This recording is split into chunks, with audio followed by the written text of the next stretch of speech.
Mesdames et Messieurs de la presse, l'heure est grave pour notre pays. En tant qu'acteur politique et avocat du peuple congolais, nous sommes obligés de vous informer ce qui se passe présentement dans notre pays. Pendant qu'à l'est du pays, la guerre fait rage et les opérations militaires s'intensifient de plus belle sans faire trop de bruit, sur le plan politique, la situation est totalement bloquée. Sur cette occasion, en tant que parti politique de l'opposition, notre rôle est limité à faire des propositions à ceux et là qui détiennent les leviers du pouvoir afin qu'ensemble, nous trouvions une solution à nos problèmes pour l'intérêt supérieur de la nation.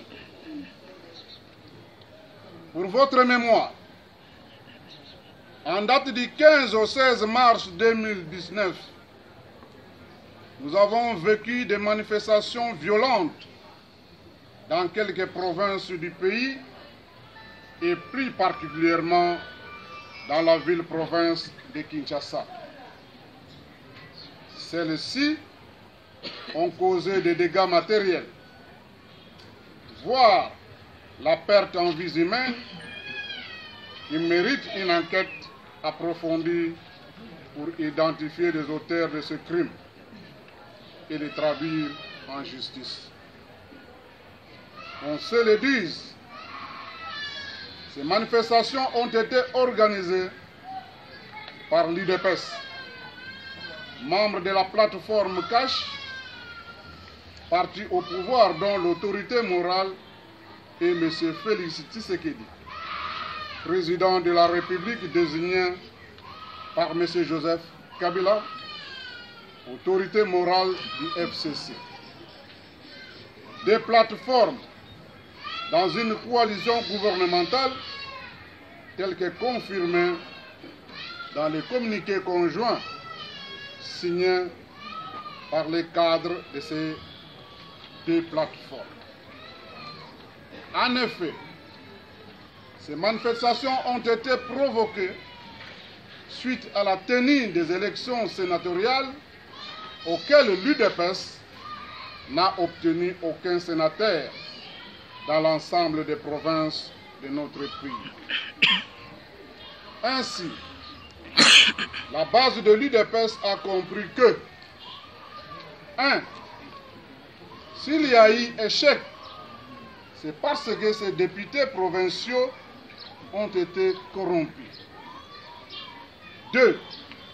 Il existe bel et bien un accord secret entre Félix Tshisekedi et Joseph Kabila et que les cadres de l'UDPS n'ont jamais informé ni dit la vérité à la base.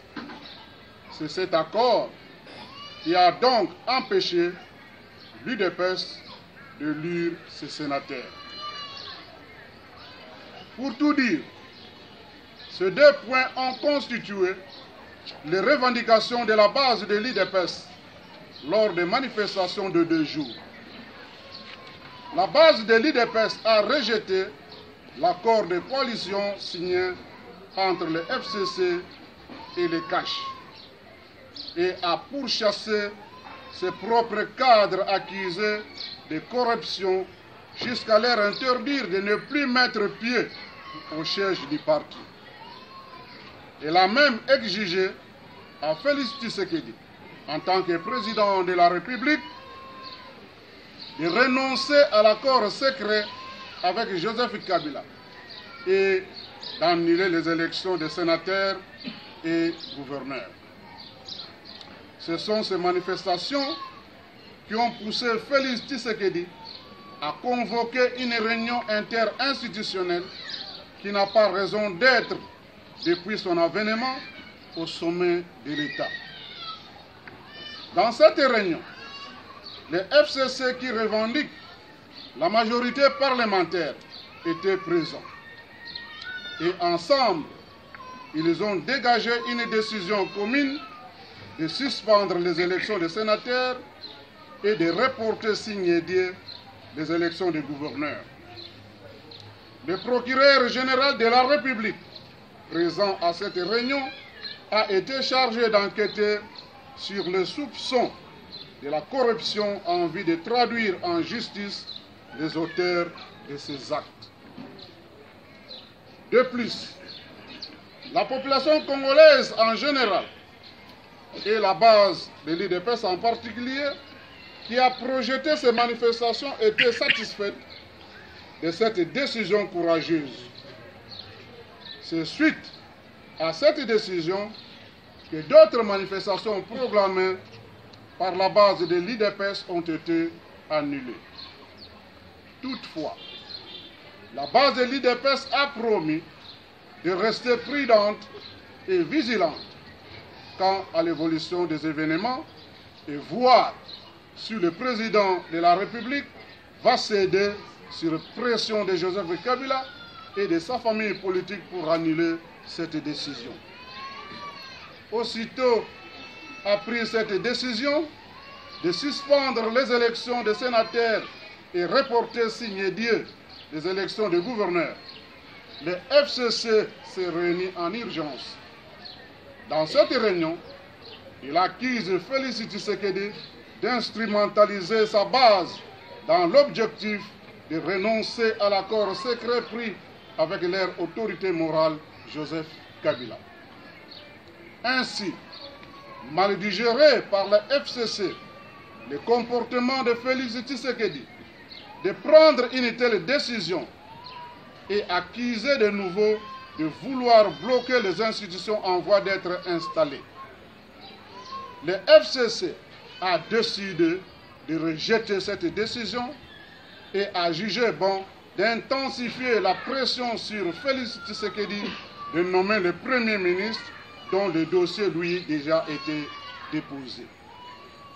En outre, l'Union des Républicains ne peut pas comprendre qu'une majorité parlementaire de façade affectée par un virus de corruption, de violation des droits de l'homme et d'enrichissement illicite des biens publics de l'État puisse exercer une telle pression sur Félix Tshisekedi en tant que président de la République, de nommer un Premier ministre comme convenu dans l'accord secret, qui n'engage pas l'État congolais. La nomination du Premier ministre doit se faire selon l'esprit de la loi électorale reconnue aux partis et regroupements politiques enregistrés au ministère de l'Intérieur et détenant la personnalité juridique. C'est cette loi dont l'article 78 de la Constitution fait allusion pour la nomination d'un informateur ou formateur. Le FCC, le CACH et tant d'autres plateformes renouvellement créées sur l'innovation des seuils pour les élections du 30 décembre 2018 ne sont pas reconnues par la loi électorale. À cette occasion, l'Union des Républicains invite M. Félix Tshisekedi à ne pas nommer ce Premier ministre, quelle que soit la pression lui exercée par les FCC, au risque de liquider l'UDPS en décomposition. Il y a aujourd'hui fissure entre la base et ses cadres. Ne pas tenir compte de cette disposition constitutionnelle, c'est une violation de la Constitution. Félix Tshisekedi doit tirer toutes les conséquences. Nommer un Premier ministre ici du FCC, c'est jeter de l'huile dans le feu. Félix Tshisekedi va faire face aux manifestations monstres dans quelques jours qui vont aboutir au soulèvement populaire. Il doit savoir que cette fois-ci, ce n'est pas seulement la base de l'UDPS, mais il y aura l'adhésion massive de la population congolaise qui attendent effectivement un véritable changement du régime.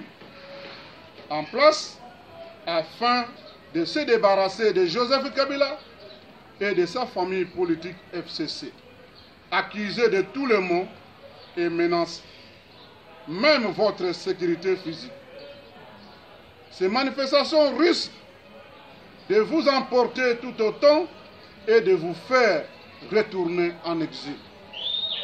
Par ailleurs, c'est dans cette logique que la communauté internationale est en train de vous observer et vous demande de couper définitivement les liens avec Joseph Kabila et sa famille politique. Conditionne même sa collaboration avec vous en exigeant la rupture des liens avec eux. Félix Tshisekedi doit savoir, en tant que fils de ce pays, que nous avons besoin de lui. Mais seulement, nous voulons d'abord le dédouaner de cette coalition avec le FCC afin de marcher avec lui pour la reconstruction de notre pays.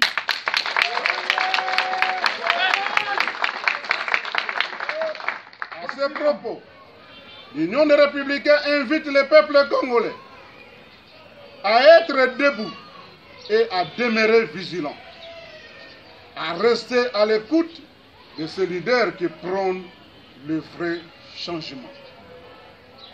Au cas où Félix Tshisekedi refuse d'obtempérer et de se soumettre à la volonté du peuple congolais et nommer le premier ministre voulu par le FCC, l'Union des Républicains invite le peuple congolais à ne rien attendre, à descendre dans la rue pour une manifestation pacifique de rejeter la nomination de ce premier ministre, d'exiger le départ de Félix Tshisekedi et de son partenaire, le FCC.